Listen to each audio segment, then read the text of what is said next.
नाम राजीव कपूर है। मैं दिल्ली पंजाबी बाग में रहता हूँ। मेरी फैमिली में मेरी वाइफ और मेरी बेटी है। और ये तो बाबा की कृपा है कि हम सब लोग इकट्ठे हैं। और बाबा का आशीर्वाद है जो आज तक मैं चल रहा हूँ। मेरी बाबा के साथ सनिधि कैसे हुई ये मेरे को पता नहीं, बट हुई। कैसे हुई थोड़ा बहुत मुझे जो याद है आपको बताता हूँ। मेरे ब्रदर इन लॉ थे, उन वो साईं बाबा जी महाराज को बहुत मानते थे।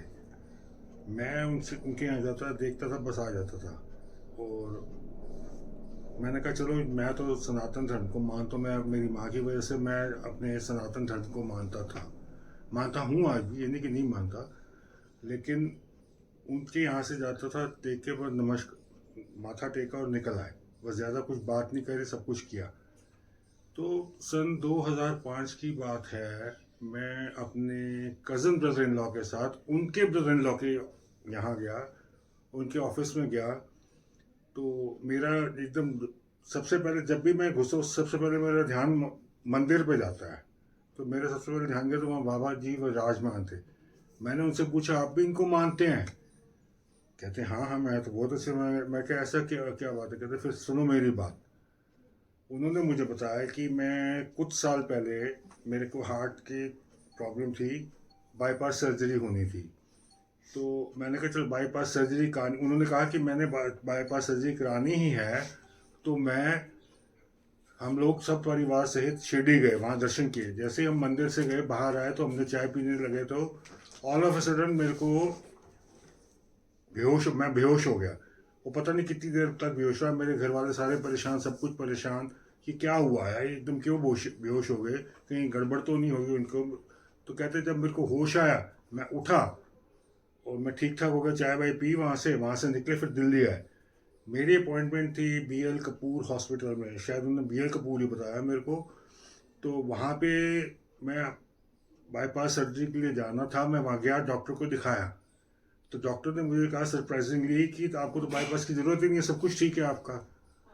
उनकी ये बात सुन के मेरे मन में ऐसी आस्था उठी कि मैंने इस बाबा को ही अब सब कुछ मानना है। और ये सन 2005 की बात है। फिर उसके बाद में अपने एक एक वक्त हमारे ऑफिस के थ्रू एक एग्जीबिशन लगी थी प्रगति मैदान में। तो वहाँ मैं इधर उधर घूम रहा था, तो वहाँ पे एक स्टॉल लगा हुआ था जहाँ पे ना वो देवी देवताओं की मूर्तियाँ वगैरह लगा के रखी हुई थी। तो मेरे एकदम ध्यान के सामने बाबा विराजमान है। मैं कहा मुझे ये मूर्ति दे दो, बाबा की मूर्ति दे दो। उसने कहा सर आपने इतनी अच्छी मूर्ति ली है कि अगर आपके घर में अंधेरा हो जाएगा ना, बाबा की आपको चमक दिखाई देगी चारों तरफ। मैं कहा ठीक है जी, देख दी। मैंने उनसे लेके फिर घर आया, घर में रखा।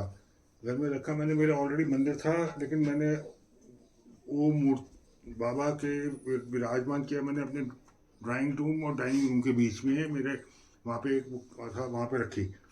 वहाँ मैं करता रहा तो ज़िंदगी ने मेरे अंदर ऐसी हलचल मचा दी थी कि मेरा वक्त इतना बुरा आ गया था।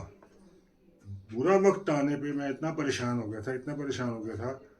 और मैंने बिलीव नहीं करेंगे आप लोग कि मैंने अपनी प्रॉपर्टी फॉर सेल लगाई हुई थी। करीबन 3-4 साल से मैं कर रहा था कि मेरा काम नहीं ठीक चल रहा।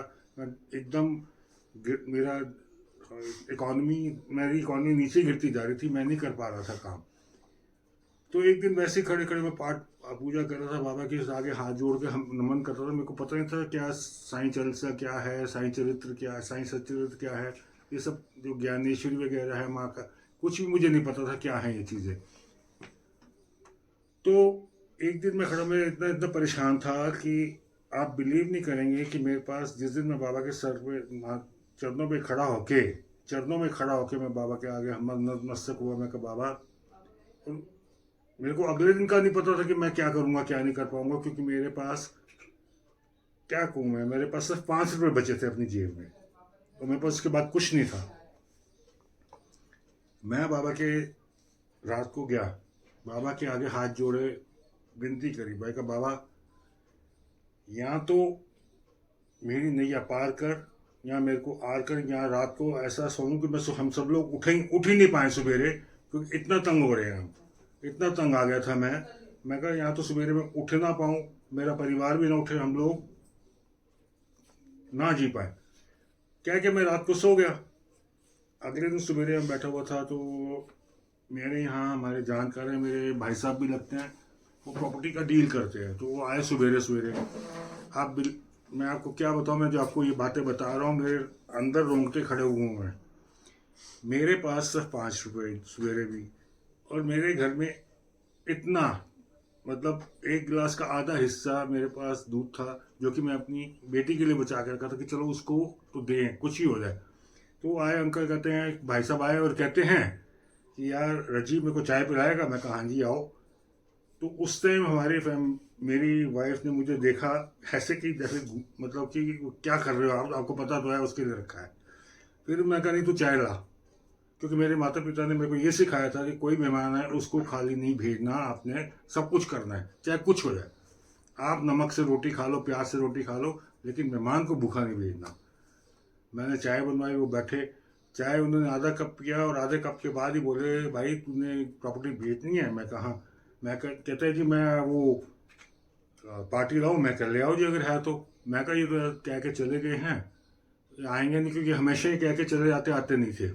हमेशा वो कह के चले जाते, आते नहीं थे। तो लकीली बाबा का ऐसा आशीर्वाद, वो पार्टी लेके आए, उन्होंने मेरे सामने बक्सा खोल के रख दिया। हमारा ये सौदा इतने में हुआ। अब सौदे का तो खैर बता नहीं सकता कितने का हुआ, लेकिन सौदा हुआ। उस टाइम मेरे आंखों में आंसू थे। मैं वाइफ को देख रहा था, अपनी बेटी को देख रहा था, और उस आदमी को देख रहा था जो लेके आया था, और उनको देख रहा था। बाबा ने मेरी इतनी मदद करी, इतनी मदद करी। उसके बाद तो मेरा बाबा के अंदर टूट विश्वास ही हो गया। मैं कहा अब तो कुछ भी हो जाए, सब बाबा ही है जो कुछ है, और कोई नहीं है, ना रिश्ता, ना नाता, ना कोई, कुछ भी नहीं है, सब ऐसे ही हैं। उस दिन से मेरा विश्वास अटल हो गया कि बाबा कि मैंने जब फिर मेरे मन में आया कि मैंने शिरडी जाना है। तो 2006 में मैं शिफ्ट हो गया कहीं दूसरे घर पे। दूसरे घर में गया तो मैं सोचता था कैसे जाऊं, कैसे जाऊं, किस तरह जाऊं, किधर जाऊं। तो एक दिन मैं और मेरी वाइफ मंदिर गए। बांके बिहारी मंदिर है हमारे पंजाबी, वहाँ गए। तो वहाँ पे एक कितना बड़ा पोस्टर लगा हुआ था, बाबा की तस्वीर लगी हुई थी उसके अंदर, और नीचे लिखा हुआ था शिरडी यात्रा। तो मेरी वाइफ ने मुझे कहा ये देखो ये क्या लिखा हुआ है, इसका नंबर नोट करो, बात करो। तो 2006 में मैंने कहा चलो बात करते हैं। मैं 2-4 दिन नहीं करा, फिर मैंने फ़ोन किया। मैंने कहा जी आप शिरडी यात्रा के ग्रुप लेके जाते? कहते हाँ लेके जाते हैं। मैं कहा मैं आपसे मिलना चाहता हूँ, मैं जाना। कहते ठीक है आइए आप। उनके ऑफिस गया, उन्होंने मेरी बुकिंग करी। फिर जाके मैंने बाबा के पहली बार दर्शन किया अपनी ज़िंदगी का। अपना बड़ा सबसे बड़ा सौभाग्य है मेरा, जिसका कोई अंत ही नहीं है, कि मैं बाबा के दर्शन करके आया।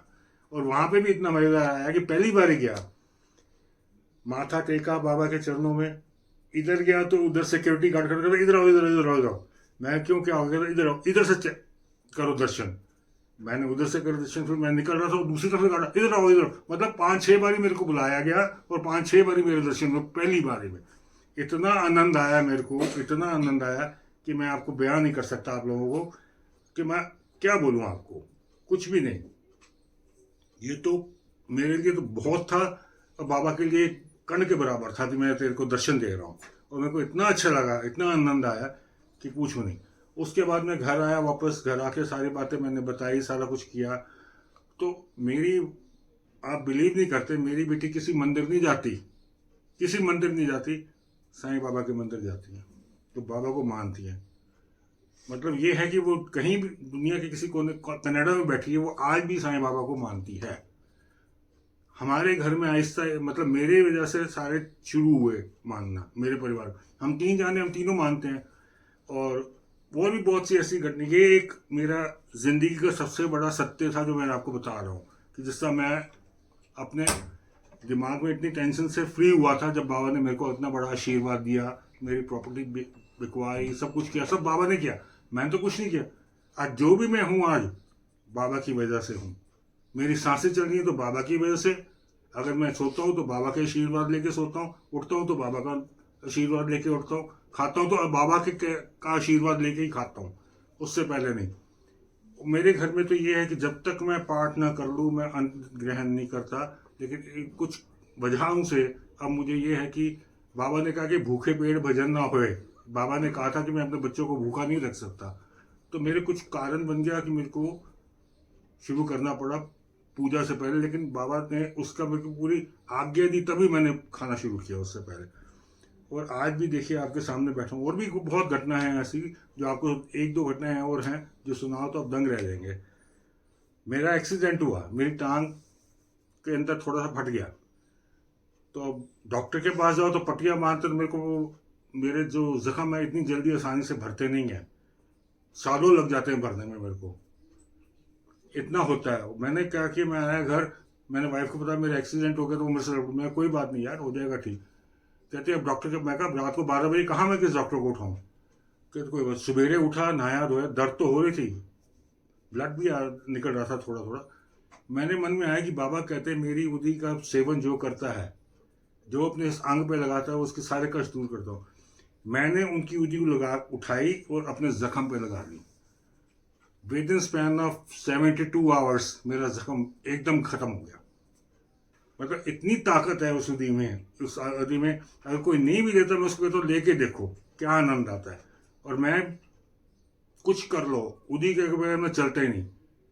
और अब एक और घटना थी कि एक बार मेरे ना डिहाइड्रेशन हो गया, तो नॉन स्टॉप मेरे को 7 दिन तक रहा। मैंने कहा अब तो मैं गया, अब मैं बचता नहीं, क्योंकि मुझे लग रहा था मैं उठ ही नहीं पा रहा, जो है मैं उठ नहीं पा रहा। तो मेरे हाथ में साईं लीला अमृत की कोई किताब थी, आती है मेरे को, शिरडी से ही आती है, वहाँ से वो आई, वो मेरे पढ़ के बैठा हुआ।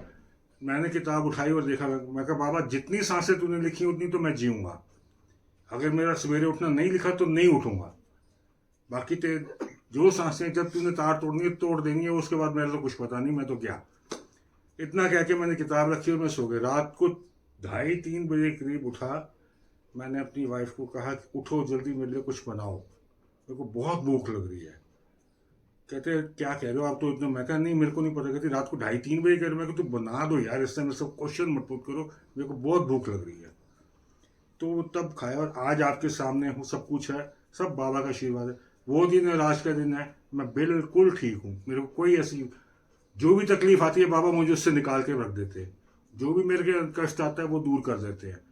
हाँ, ये मेरी सच्चाई है लाइफ की, और मैं बाबा के चरणों में हमेशा मरते दम तक, हो सके अगर मेरा अगला जन्म भी हुआ या अगले 7 जन्म भी, लोग कहते हैं 7 जन्म होंगे, अगर जितने भी होंगे मेरी कोशिश होगी कि मैं बाबा के ही चरणों में विराजमान हूँ, उनकी पूजा करूँ, सेवा करूँ। मेरी यही मन की इच्छा है, बस यही मैं बताना चाहता हूँ आप लोगों के लिए। ओम साईं राम, ओम साईं राम, ओम साईं राम।